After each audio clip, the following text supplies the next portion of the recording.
ప్రభువు నామానికి స్తోత్రం. ప్రతిరోజు వినడం ద్వారా ఒక సంవత్సరానికి బైబిల్ చదవడానికి ఈ ఛానల్ సహాయపడుతుంది. Please subscribe and support. హృదయపూర్వక ధన్యవాదాలు. నేటి వేద భాగం సమూయేలు మొదటి గ్రంథము మొదటి అధ్యాయము. ఎఫ్రాయిము మన్యమందు రామతయిం సోఫీము పట్టణపు వాడు ఒకడుండెను. అతని పేరు ఎల్కానా. అతడు ఎఫ్రాయిమీయుడైన సూపునకు పుట్టిన తోహు కుమారుడైన ఎలూహునకు జననమైన యెరోహోము కుమారుడు. అతనికి 2 భార్యలుండిరి. వారిలో ఒకదాని పేరు హన్నా, రెండవ దాని పేరు పెనిన్నా. పెనిన్నాకు పిల్లలు కలిగిరి గాని హన్నాకు పిల్లలు లేకపోయిరి.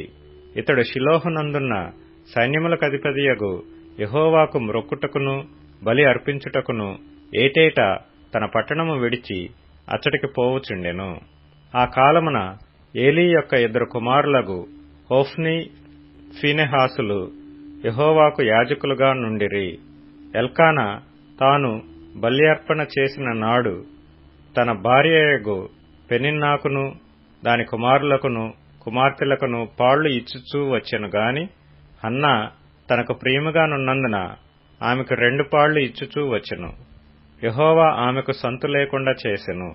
యెహోవా ఆమెకు సంతు లేకుండా చేసియున్న హేతువును బట్టి ఆమె వైరియగు పెనిన్నా ఆమెను విసికించుటకై ఆమెకు కోపము పుట్టించుచూ వచ్చెను. ఎల్కానా ఆమెకు ఏటేటా ఆ రీతిగా చేయుచూ నుండగా హన్నా యెహోవా మందిరమునకు పోవునప్పుడెల్లా అది ఆమెకు కోపము పుట్టించెను. గనుక ఆమె భోజనము చేయక ఏడ్చుచూ వచ్చెను. ఆమె పెనిమిటి అయిన ఎల్కానా, హన్నా, నీవెందుకు ఏడ్చుచున్నావు? నీవు భోజనము మానుట ఎలా? నీకు మనోవిచారమెందుకు కలిగినది? 10 మంది కుమారుల కంటే నేను నీకు విశేషమైన వాడను కానా అని ఆమెతో చెప్పుచూ వచ్చెను. వారు షిలోహులో అన్నపానములు పుచ్చుకొనిన తరువాత హన్నా లేచి యాజకుడైన ఏలీ మందిర స్తంభము దగ్గరనున్న ఆసనము మీద కూర్చునియుండగా బహు దుఃఖాక్రాంతురాలై వచ్చి యెహోవా సన్నిధిని ప్రార్థన చేయుచు బహుగా ఏడ్చుచు, సైన్యములకధిపతియగు యెహోవా, నీ సేవకురాలనైన నాకు కలిగియున్న శ్రమను చూచి నీ సేవకురాలనైన నన్ను మరువక జ్ఞాపకము చేసుకొని నీ సేవకురాలనైన నాకు మగపిల్లను దయచేసిన ఎడల వాని తలమీదికి క్షౌరపు కత్తి ఎన్నటికీ రానియక వాడు బ్రతుకు దినములన్నిటినూ నేను వానిని యెహోవా వగు నీకు అప్పగింతునని మ్రొక్కుబడి చేసుకొనెను. ఆమె యెహోవా సన్నిధిని ప్రార్థన చేయుచుండగా ఏలీ ఆమె నోరు కనిపెట్టుచుండెను. ఎలయనగా హన్నా తన మనస్సులోనే చెప్పుకొనుచుండెను. ఆమె పెదవులు మాత్రము కదులుచుండి ఆమె స్వరము వినబడకయుండెను. గనుక ఏలీ ఆమె మత్తురాలై ఉన్నదనుకొని, ఎంతవరకు నీవు మత్తురాలవై యుందువు? నీవు ద్రాక్షరసమును నీ యొద్ద నుండి తీసివేయమని చెప్పగా హన్నా, అది కాదు నా ఏలినవాడా, నేను మనోదుఃఖము గలదాన్నై యున్నాను. నేను ద్రాక్షరసమునైనను మద్యమునైనను పానము చేయలేదు గాని నా ఆత్మను యెహోవా సన్నిధిని కుమ్మరించుకొనుచున్నాను. నీ సేవకురాలైన నన్ను పనికిమాలిన దానిగా ఎంచవద్దు. అత్యంతమైన కోప కారణమును బట్టి బహుగా నిట్టూర్పులు విడిచుచు నాలో నేను దీని చెప్పుకొనుచుంటినెను. అంతట ఏలీ, నీవు క్షేమముగా వెళ్ళుము. ఇశ్రాయేలు దేవునితో నీవు చేసుకొనిన మనవిని ఆయన దయచేయునుగాక అని ఆమెతో చెప్పగా ఆమె అతనితో, నీ సేవకురాలనైన నేను నీ దృష్టికి కృపనొందుదునుగాక అనెను. తరువాత ఆ స్త్రీ తన దారిని వెళ్లిపోయి భోజనము చేయుచు నాట నుండి దుఃఖముఖిగా నుండుట మానెను. తరువాత వారు ఉదయమందు వేగిరమే లేచి యెహోవాకు మ్రొక్కి తిరిగి రామాలోని తమ ఇంటికి వచ్చిరి. అంతట ఎల్కానా తన భార్యయగు హన్నాను కూడెను. యెహోవా ఆమెను జ్ఞాపకము చేసుకొనెను. గనుక హన్నా గర్భము ధరించి దినములు నిండినప్పుడు ఒక కుమారుని కని, నేను యెహోవాకు మ్రొక్కుకొని వీనిని అడిగితిననుకొని వానికి సమూయేలను పేరు పెట్టెను. ఎల్కానాయును అతని ఇంటి వారందరూ యెహోవాకు ఏటేటా అర్పించు బలి నర్పించుటకును మ్రొక్కుబడిని చెల్లించుటకును పోయిరి. అయితే హన్నా బిడ్డ పాలు విడిచు వరకు నేను రాను. వాడు యెహోవా సన్నిధిని అగుపడి తిరిగి రాక అక్కడనే ఉండునట్లుగా నేను వాని తీసుకుని వత్తునని తన పెనిమిటితో చెప్పి వెళ్ళకయుండెను. కాబట్టి ఆమె పెనిమిటి అయిన ఎల్కానా, నీ దృష్టికి ఏది మంచిదో అది చేయుము. నీవు వానికి పాలు మాన్పించు వరకు నిలిచియుండుము. యెహోవా తన వాక్యమును స్థిరపరచునుగాక అని ఆమెతో అనెను. కాగా ఆమె అక్కడనే యుండి తన కుమారునికి పాలు మాన్పించు వరకు అతని పెంచుచుండెను. పాలు మాన్పించిన తరువాత అతడు ఇంకా చిన్నవాడై ఉండగా ఆమె ఆ బాలుని ఎత్తుకొని 3 కోడెలను, తూమెడు పిండిని, ద్రాక్షరసపు తిత్తిని తీసుకొని షిలోహులోని మందిరమునకు వచ్చెను. వారు ఒక కోడెను వధించి పిల్లవానిని ఏలీ యొద్దకు తీసుకొని వచ్చినప్పుడు ఆమె అతనితో ఇట్లనెను, నా ఏలినవాడా, నా ఏలినవాని ప్రాణము తోడు, నీ యొద్ద నిలిచి యెహోవాను ప్రార్థన చేసిన స్త్రీని నేనే. ఈ బిడ్డను దయచేయమని యెహోవాతో నేను చేసిన మనవిని ఆయన నాకనుగ్రహించెను. కాబట్టి నేను ఆ బిడ్డను యెహోవాకు ప్రతిష్ఠించుచున్నాను. తాను బ్రతుకు దినములన్నిటినూ వాడు యెహోవాకు ప్రతిష్ఠితుడని చెప్పెను. అప్పుడు వాడు యెహోవాకు అక్కడనే మ్రొక్కెను. సమూయేలు మొదటి గ్రంథము 2వ అధ్యాయము. మరియు హన్నా విజ్ఞాపన చేసి ఇలాగనెను, నా హృదయము యెహోవాయందు సంతోషించుచున్నది. యెహోవాయందు నాకు మహాబలము కలిగెను. నీ వలని రక్షణను బట్టి సంతోషించుచున్నాను. నా విరోధుల మీద నేను అతిశయపడిదను. యెహోవా వంటి పరిశుద్ధ దేవుడు ఒకడునూ లేడు. నీవు తప్ప మరి ఏ దేవుడునూ లేడు. మన దేవుని వంటి ఆశ్రయదుర్గమేదియూ లేదు.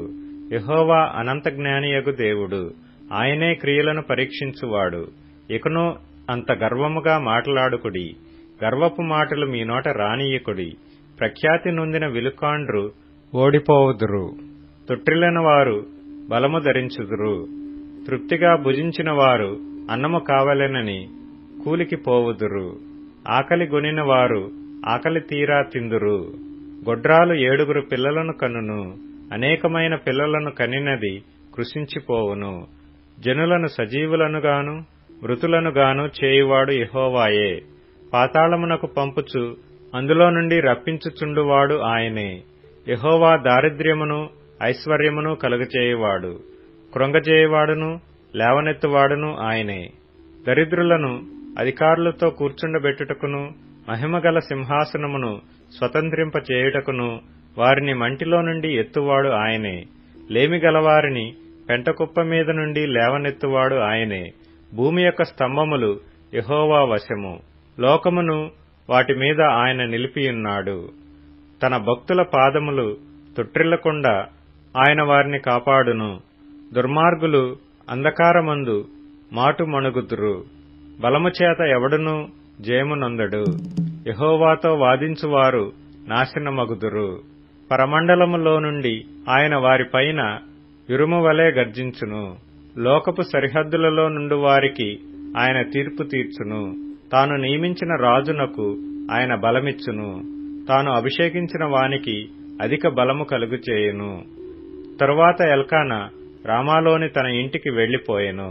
అయితే ఆ బాలుడు యాజకుడైన ఏలీ ఎదుట యెహోవాకు పరిచర్య చేయుచుండెను.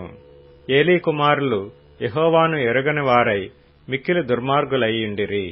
జనుల విషయమై యాజకులు చేయుచూ వచ్చిన పని ఏమనగా, ఎవడైనా బలిపశువును వధించిన మీదట మాంసము ఉడుకుచుండగా యాజకుని వారు 3 ముండ్లు గల కొంకిని తీసుకుని వచ్చి బొరుసులో గాని తపేలలో గాని గోనలో గాని కుండలో గాని అది గుర్చినప్పుడు ఆ కొంకిచేత బయటకు వచ్చినదంతయు యాజకుడు తన కొరకు తీసుకొనును.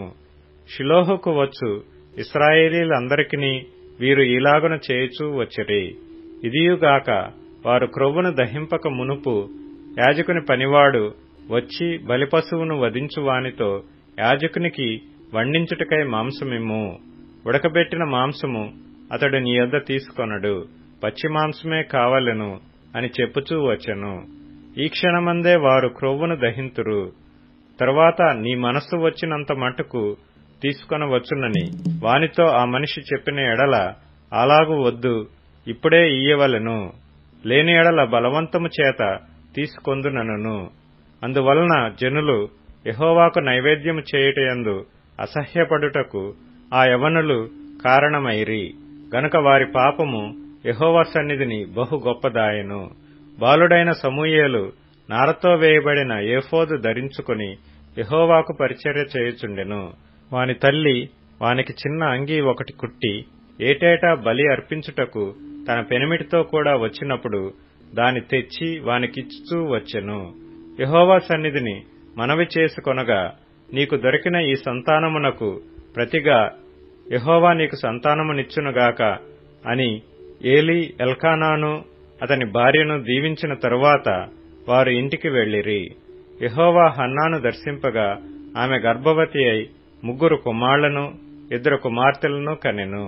అయితే బాలుడగు సమూయేలు యెహోవా సన్నిధిని ఉండి ఎదుగుచుండెను. ఏలీ బహు వృద్ధుడాయెను.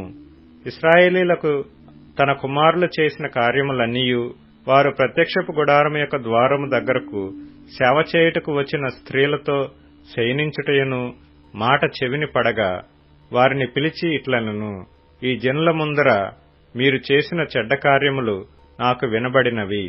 ఈలాటి కార్యములు మీరెందుకు చేయుచున్నారు? నా కుమారులారా, ఇలాగు చేయవద్దు. నాకు వినబడినది మంచిది కాదు. యెహోవా జనులను మీరు అతిక్రమింప చేయుచున్నారు. నరునికి నరుడు తప్పు చేసిన ఎడల దేవుడు విమర్శ చేయును గాని, ఎవరైనా యెహోవా విషయంలో పాపము చేసిన ఎడల వాని కొరకు ఎవడు విజ్ఞాపన చేయును అనెను. అయితే యెహోవా వారిని చంపదలచియుండెను గనుక వారు తమ తండ్రి యొక్క మొరను వినకపోయిరి. బాలుడగు సమూయేలు ఇంకనూ ఎదుగుచు యెహోవా దయయందును మనుషుల దయయందును వర్ధిల్లుచుండెను. అంతట దైవజనుడొకడు ఏలీ యొద్దకు వచ్చి ఇట్లనెను, యెహోవా నిన్ను గూర్చి సెలవిచ్చినదేమనగా, నీ పితరుని ఇంటివారు ఐగుప్తు దేశమందు ఫరో ఇంటిలో ఉండగా నేను వారికి ప్రత్యక్షమైతిని. అతడు నా ముందర ఏఫోదును ధరించి నా బలిపీఠము మీద అర్పణమును ధూపమును అర్పించుటకై నాకు యాజకుడగునట్లు ఇశ్రాయేలు గోత్రములలో నుండి నేను అతని ఏర్పరచుకొంటిని.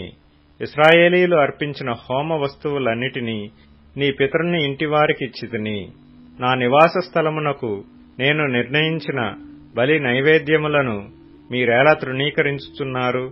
మిమ్మును క్రొవ్వబెట్టుకొనుటకై నా జనులగు ఇశ్రాయేలీలు చేయు నైవేద్యములలో శ్రేష్ఠ భాగములను పట్టుకొనుచు నాకంటే నీ కుమారులను నీవు గొప్ప చేయుచున్నావు. నీ ఇంటివారును నీ పితరుని ఇంటివారును నా సన్నిధిని యాజకత్వము జరిగించుదురని యెహోవా ఆజ్ఞ ఇచ్చియున్నను, ఇప్పుడు అది నా మనసునకు కేవలము ప్రతికూలమాయనని ఇశ్రాయేలీల దేవుడైన యెహోవా సెలవిచ్చుచున్నాడు. కావున యెహోవా వాక్కు ఏదనగా, నన్ను గనపరచువారిని నేను గనపరచుదును, నన్ను తృణీకరించువారు తృణీకారమొందుదురు. ఆలకించుము, రాగల దినములలో నీ బలమును నీ పితరుని ఇంటి బలమును నేను తక్కువ చేతును. నీ ఇంట ముసలివాడు ఒకడునూ లేకపోవును. యెహోవా ఇశ్రాయేలీలకు చేయదలిచిన మేలు విషయంలో నా నివాస స్థలమునకు అపాయము కలుగగా నీవు చూతువు. ఎప్పటికీ నీ ఇంట ముసలివాడు ఉండడు. నా బలిపీఠమునొద్ద నెవడూ ఉండకుండా నేనందరినీ నశింపచేయక విడిచువాడను గనుక అది నీ కన్నులు క్షీణించుటకును నీవు దుఃఖము చేత క్షయమగుటకును సాధనమగును. నీ సంతానపు వారందరూ వయఃకాలమందు మరణమగుదురు. నీ 2 కుమారులైన హోఫ్నీకిని ఫీనెహాసునకును సంభవించునని నేను చెప్పిన దానికి నీకు సూచనగా నుండును. ఒక్కనాటి యందే వారిద్దరూ మరణమవుదురు. తరువాత నమ్మకమైన ఒక యాజకుని నేను నియమింతును. అతడు నా యోచనను బట్టి నాకనుకూలముగా యాజకత్వము జరిగించును. అతనికి నేను నమ్మకమైన సంతానము పుట్టింతును. అతడు నా అభిషిక్తుని సన్నిధిని ఎప్పటికీ యాజకత్వము జరిగించును. అయితే నీ ఇంటివారిలో శేషించిన వారు ఒక వెండి రూకనైనను రొట్టె ముక్కనైనను సంపాదించుకొనవలెనని అతని యొద్దకు వచ్చి దండము పెట్టి, నేను రొట్టె ముక్క తిన్నున్నట్లుగా దయచేసి యాజకుల ఉద్యోగములలో ఒకదానియందు నన్ను ఉంచుమని అతని వేడుకొందురు. పేతురు వ్రాసిన మొదటి పత్రిక 3వ అధ్యాయము. అటువలే స్త్రీలారా, మీరు మీ స్వపురుషులకు లోబడియుండుడి. అందువలన వారిలో ఎవరైనను వాక్యమునకు అవిధేయులైతే వారు భయముతో కూడిన మీ పవిత్ర ప్రవర్తన చూచి వాక్యము లేకుండానే తమ భార్యల నడవడి వలన రాబట్టబడవచ్చును. జడలు అల్లుకొనుటయు, బంగారు నగలు పెట్టుకొనుటయు, వస్త్రములు ధరించుకొనుటయు నను వెలుపటి అలంకారము మీకు అలంకారముగా ఉండక, సాధువైనట్టియు మృదువైనట్టియు నైన గుణమును అక్షయాలంకారము గల మీ హృదయపు అంతరంగ స్వభావము మీకు అలంకారముగా ఉండవలెను. అది దేవుని దృష్టికి మిగుల విలువగలది. అటువలే పూర్వము దేవుని ఆశ్రయించిన పరిశుద్ధ స్త్రీలను తమ స్వపురుషులకు లోబడియుండుట చేత తమ్మును తాము అలంకరించుకొనిరి. ఆ ప్రకారము సారా అబ్రహామును యజమానుడని పిలుచుచు అతనికి లోబడియుండెను. మీరును యోగ్యముగా నడుచుకొనుచు ఏ భయమునకు బెదరకయున్న ఎడల ఆమెకు పిల్లలగుదురు. అటువలనే పురుషులారా, జీవమను కృపావరములో మీ భార్యలు మీతో పాలివారయ్యున్నారని ఎరిగి, ఎక్కువ బలహీనమైన ఘటమని భార్యను సన్మానించి, మీ ప్రార్థనలకు అభ్యంతరము కలగకుండునట్లు జ్ఞానము చొప్పున వారితో కాపురము చేయుడి. తుదకు మీరందరూ ఏక మనస్కులై ఒకరి సుఖదుఖముల యందు ఒకరు పాలుపడి, సహోదర ప్రేమ గలవారును కరుణాచిత్తులును వినయ మనస్కులునయ్యుండుడి. ఆశీర్వాదమునకు వారసులవుటకు మీరు పిలువబడితిరి గనుక, కీడుకు ప్రతి కీడైనను దూషణకు ప్రతి దూషణయైనను చేయక దీవించుడి. జీవమును ప్రేమించి మంచి దినములు చూడగోరు వాడు చెడ్డదాని పలకకుండా, తన నాలుకను కపటపు మాటలు చెప్పకుండా తన పెదవులను కాచుకొనవలెను. అతడు కీడు నుండి తొలగి మేలు చేయవలెను. సమాధానమును వెదికి దాని వెంటాడవలెను. ప్రభువు కన్నులు నీతిమంతుల మీదను, ఆయన చెవులు వారి ప్రార్థనల వైపునను ఉన్నవి గాని, ప్రభువు ముఖము కీడు చేయి వారికి విరోధముగా ఉన్నది. మీరు మంచి విషయములో ఆసక్తి గలవారైతే మీకు హాని చేయువాడెవడు? మీరొకవేళ నీతి నిమిత్తము శ్రమపడినను మీరు ధన్యులే. వారి బెదిరింపునకు భయపడకుడి, కలవరపడకుడి. నిర్మలమైన మనస్సాక్షి కలిగిన వారై మీలో ఉన్న నిరీక్షణను గూర్చి మిమ్మును హేతువు అడుగు ప్రతి వానికిని సాత్వికముతోనూ భయముతోనూ సమాధానము చెప్పుటకు ఎల్లప్పుడూ సిద్ధముగా ఉండి, మీ హృదయముల యందు క్రీస్తును ప్రభువుగా ప్రతిష్ఠించుడి. అప్పుడు మీరు దేని విషయమై దుర్మార్గులని దూషింపబడుదురో దాని విషయమై క్రీస్తునందున్న మీ సత్ప్రవర్తన మీద అపనింద వేయువారు సిగ్గుపడుదురు. దేవుని చిత్తమాలాగున్న ఎడల కీడు చేసి శ్రమపడుట కంటే మేలు చేసి శ్రమపడుటయే బహుమంచిది. ఏలయనగా మనలను దేవుని యొద్దకు తెచ్చుటకు అనీతిమంతుల కొరకు నీతిమంతుడైన క్రీస్తు శరీర విషయములో చంపబడియు ఆత్మ విషయములో బ్రతికింపబడి పాపముల విషయములో ఒక్కసారే శ్రమపడెను. దేవుని దీర్ఘశాంతము ఇంకా కనిపెట్టుచుండినప్పుడు పూర్వము నోహు దినములలో ఓడ సిద్ధపరచబడుచుండగా అవిధేయులైన వారి యొద్దకు, అనగా చెరలో ఉన్న ఆత్మల యొద్దకు ఆయన ఆత్మరూపిగానే వెళ్లి వారికి ప్రకటించెను. ఆ ఓడలో కొందరు, అనగా 8 మంది నీటి ద్వారా రక్షణ పొందిరి. దానికి సాదృశ్యమైన బాప్తిస్మము ఇప్పుడు మిమ్మును రక్షించుచున్నది. అదేదనగా శరీర మాలిన్యము తీసివేయుట కాదుగాని, యేసుక్రీస్తు పునరుత్థాన మూలముగా దేవుని విషయము నిర్మలమైన మనస్సాక్షినిచ్చు ప్రత్యుత్తరమే. ఆయన పరలోకమునకు వెళ్లి దూతల మీదను అధికారుల మీదను శక్తుల మీదను అధికారము పొందినవాడై దేవుని కుడిపార్శ్వమున ఉన్నాడు. పేతురు వ్రాసిన మొదటి పత్రిక 4వ అధ్యాయము. క్రీస్తు శరీరమందు శ్రమపడెను గనక మీరును అట్టి మనస్సును ఆయుధముగా ధరించుకొనుడి.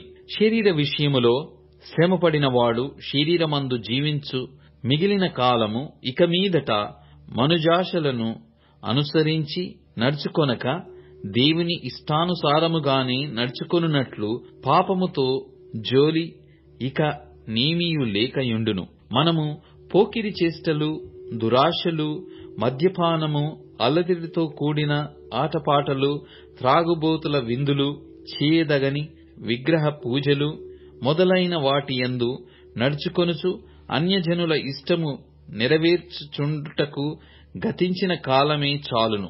అపరిమితమైన ఆ దుర్వ్యాపారమునందు తమతో కూడా మీరు పరిగెత్తకపోయినందుకు వారు ఆశ్చర్యపడుచు మిమ్మును దూషించుచున్నారు. సజీవులకును మృతులకును తీర్పు తీర్చుటకు సిద్ధముగా ఉన్నవానికి వారుత్తరవాదులయ్యున్నారు. మృతులు శరీర విషయములో మానవరీత్యా తీర్పు పొందునట్లును, ఆత్మ విషయములో దేవుని బట్టి జీవించునట్లును వారికి కూడా సువార్త ప్రకటింపబడెను. అయితే అన్నిటి అంతము సమీపమైయున్నది. కాగా మీరు స్వబుద్ధి గలవారై ప్రార్థనలు చేయుటకు మెలకువగా ఉండుడి. ప్రేమ అనేక పాపములను కప్పును గనుక అన్నిటికంటే ముఖ్యముగా ఒకని ఎడల ఒకడు మిక్కటమైన ప్రేమ గలవారయ్యుండుడి. సనుగు కొనకుండా ఒకనికి ఒకడు ఆతిథ్యము చేయుడి. దేవుని నానావిధమైన కృప విషయమై మంచి గృహ నిర్వాహకులయ్యుండి ఒక్కొక్కడు కృపావరము పొందిన కొలది ఒకనినొకడు ఉపచారము చేయుడి.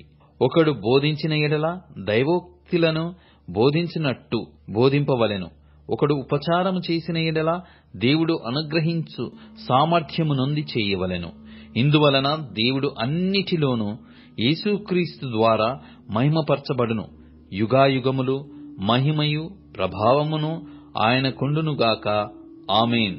ప్రియులారా, మిమ్మును శోధించుటకు మీకు కలుగుచున్న అగ్ని వంటి మహాశ్రమను గూర్చి మీకేదో ఒక వింత సంభవించునట్లు ఆశ్చర్యపడకుడి. క్రీస్తు మహిమ బయలుపరచబడినప్పుడు మీరు మహానందముతో సంతోషించు నిమిత్తము క్రీస్తు శ్రమలలో మీరు పాలివారయ్యున్నంతగా సంతోషించుడి. క్రీస్తు నామము నిమిత్తము మీరు నిందపాలైన ఎడల మహిమా స్వరూపి అయిన ఆత్మ అనగా దేవుని ఆత్మ మీ మీద నిలుచుచున్నాడు గనక మీరు ధన్యులు. మీలో ఎవడును నరహంతకుడుగా గాని, దొంగగా గాని, దుర్మార్గుడుగా గాని, పరుల జోలికి పోవువాడుగా గాని బాధ అనుభవింప తగదు. ఎవడైనను క్రైస్తవుడైనందుకు బాధ అనుభవించిన ఎడల అతడు సిగ్గుపడక ఆ పేరును బట్టియే దేవుని మహిమపరచవలెను. తీర్పు దేవుని ఇంటి యొద్ద ఆరంభమగు కాలము వచ్చియున్నది. అది మన యొద్దనే ఆరంభమైతే దేవుని సువార్తకు విధేయులైన వారి గతి ఏమవును? మరియు నీతిమంతుడే రక్షింపబడుట దుర్లభమైతే భక్తిహీనుడును పాపియు ఎక్కడ నిలుతురు? కాబట్టి దేవుని చిత్త ప్రకారము బాధపడువారు సత్ప్రవర్తన గలవారై నమ్మకమైన సృష్టికర్తకు తమ ఆత్మలను అప్పగించుకొనవలెను. కీర్తనల గ్రంథం 121వ కీర్తన. కొండల తట్టు నా కనులెత్తుచున్నాను, నాకు సహాయము ఎక్కడ నుండి వచ్చును? యెహోవా వలననే నాకు సహాయము కలుగును. ఆయన భూమి ఆకాశములను సృజించినవాడు. ఆయన నీ పాదము తొట్రిల్లనీయడు. నిన్ను కాపాడువాడు కునకడు. ఇశ్రాయేలును కాపాడువాడు కునకడు, నిద్రపోడు. యెహోవాయే నిన్ను కాపాడువాడు. నీ కుడి ప్రక్కను యెహోవా నీకు నీడగా ఉండును. పగలు ఎండ దెబ్బయైనను నీకు తగులదు, రాత్రి వెన్నెల దెబ్బయైనను నీకు తగులదు. ఏ అపాయమును రాకుండా యెహోవా నిన్ను కాపాడును. ఆయన నీ ప్రాణమును కాపాడును. ఇది మొదలుకొని నిరంతరము నీ రాకపోకలయందు యెహోవా నిన్ను కాపాడును. ఇప్పుడు tune in, Spotify, Amazon music మరియు యూట్యూబ్ మ్యూజిక్ లో కూడా అందుబాటులో ఉంది. Please follow us.